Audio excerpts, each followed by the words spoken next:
Hari ini aku mau bercerita kembali tentang kisah perjalanan hidup seorang anak manusia. Tapi lebih spesifiknya sikap hati seorang anak manusia terhadap panggilan Tuhan.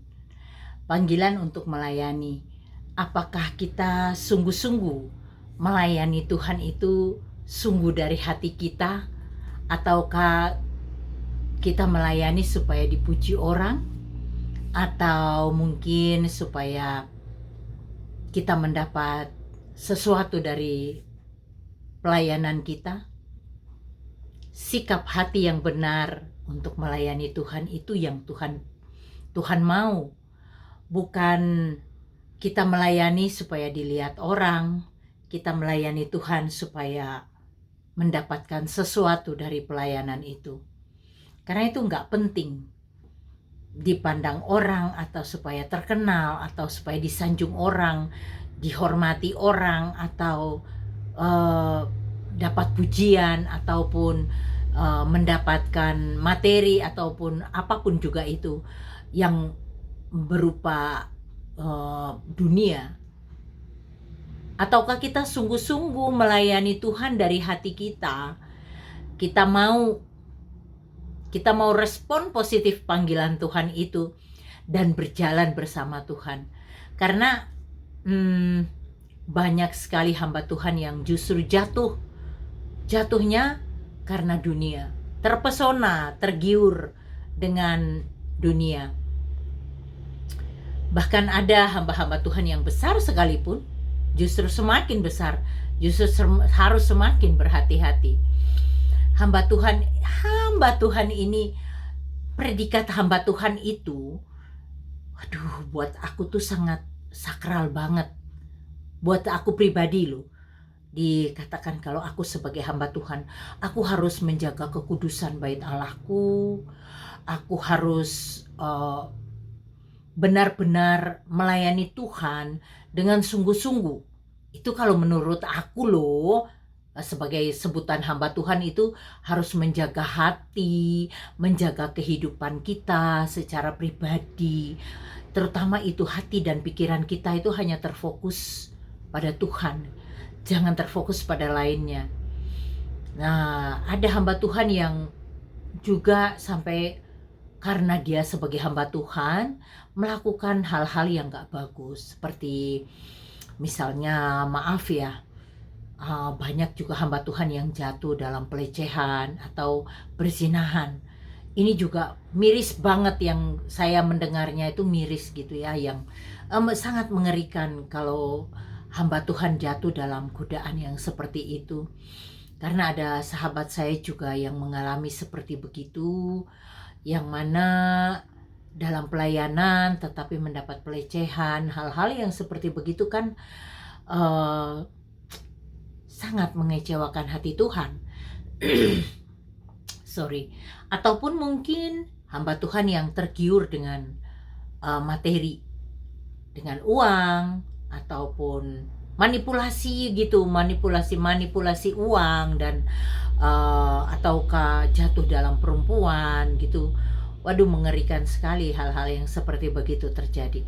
Nah, aku mau ngomong sama kalian, hai yang merasa dirinya dipanggil Tuhan untuk melayani, ayo kita hidup sungguh-sungguh sama Tuhan. Kita berjalan bersama Tuhan, pasti bisa. Apapun kendala kita, pergumulan kita semua, pasti Tuhan tolong. Tidak mungkin Tuhan mengutus dan Tuhan tidak bertanggung jawab. Itu nggak mungkin banget. Karena saya mengalami, saya mulai pelayanan itu dari nol. Saya bukan siapa-siapa di gereja saya. Saya hanya jemaat biasa. Tapi memang saya sudah melayani seperti penginjilan pribadi gitu ya. Saya tidak sangka bahwa satu waktu Tuhan akan bawa saya sejauh ini. Walaupun beberapa tahun lalu saya mungkin baru sekitar 3 atau 4 tahun jadi orang Kristen. Terus kemudian di gereja kami ada datang pastor dari Amerika, Pastor Paul dan istrinya Linda. Kata ibu gembalaku, dia sangat tepat nubuatannya. Dan waktu dia mendoakan saya, dia bilang, engkau akan semakin tinggi dan semakin tinggi. Aku akan memakai engkau melalui kehidupanmu. Banyak orang datang padaku. Dan aku akan melengkapi engkau dan aku akan menjadikan engkau seorang pendoa yang efektif. Waktu saat itu jujur ketika saya mendengar nubuatan ini, saya tertawa gitu. Dalam hati saya tertawa, dan ketika keluar dari gereja, saya tertawa. Di dalam mobil saya tertawa. Orang Kristen tuh aneh. Berdoa kok tinggi banget gitu loh. Berdoa menjadi seorang pendoa yang efektif. Orang berdoa aja aku nggak bisa berdoa. Tapi ternyata Tuhan punya cara untuk menjamali mulut lidahku. Lidahku yang tadinya keluh ketika berdoa. Mungkin teman-teman sepelayanan di kelas penginjilan tahu benar, aku nggak bisa berdoa. Pada saat itu aku dimintain seorang teman untuk berdoa, seorang hamba Tuhan di tempat kita. Saya nggak bisa berdoa kan, saya dengan terbata-bata berdoa. Dan itu sangat memalukan buat saya. Saya merasa Tuhan mempermalukan saya, tapi 2 minggu kemudian Tuhan konfirmasi.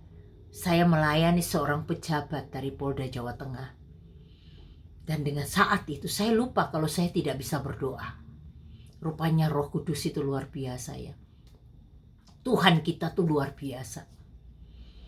Saya lupa kalau saya nggak bisa berdoa. Saya melayani sendiri.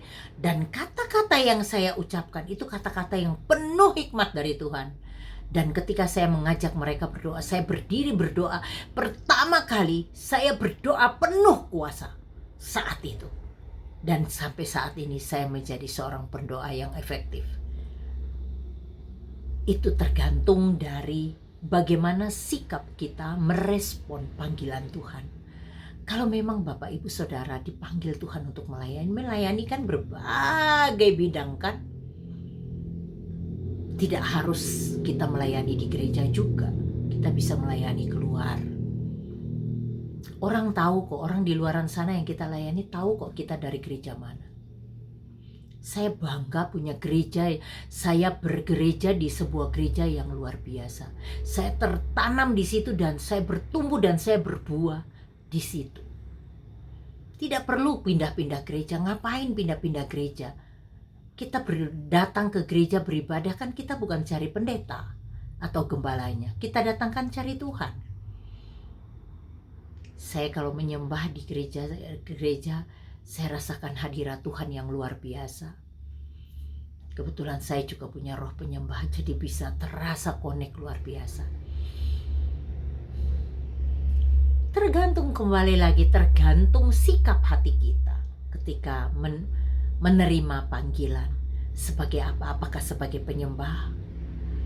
Ataukah sebagai pendoa? Ataukah sebagai seorang hamba yang mungkin diutus penginjil?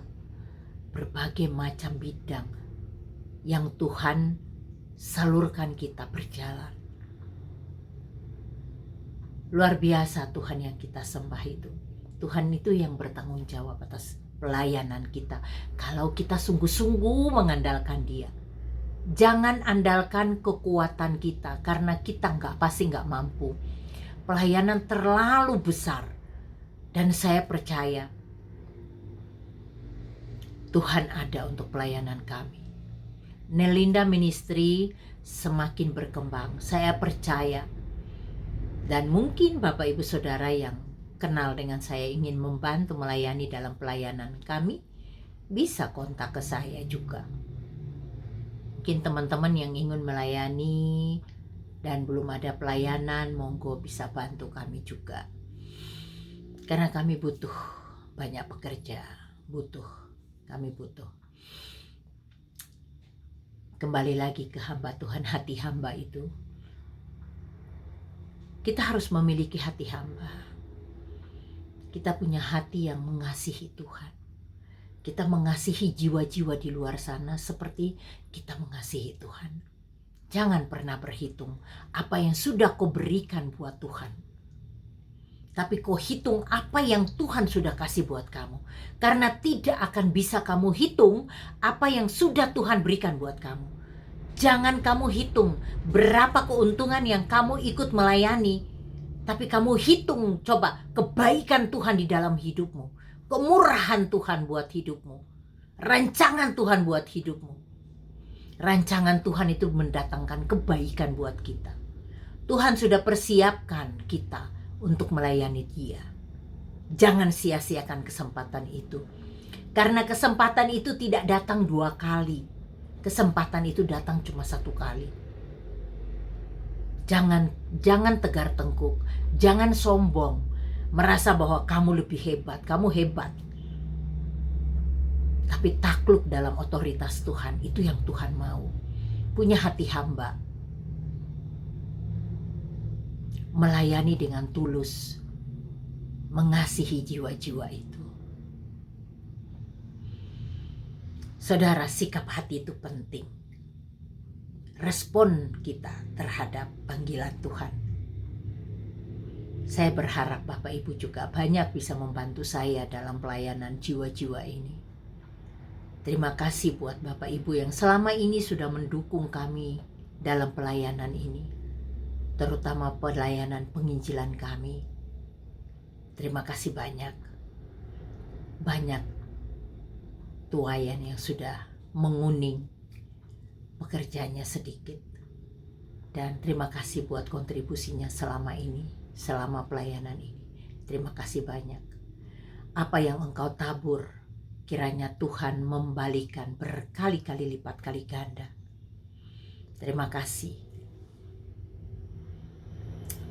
Respon yang positif dalam melayani Tuhan. Jumpa lagi di cerita perjalanan hidup kisah seorang manusia. Tuhan Yesus memberkatimu.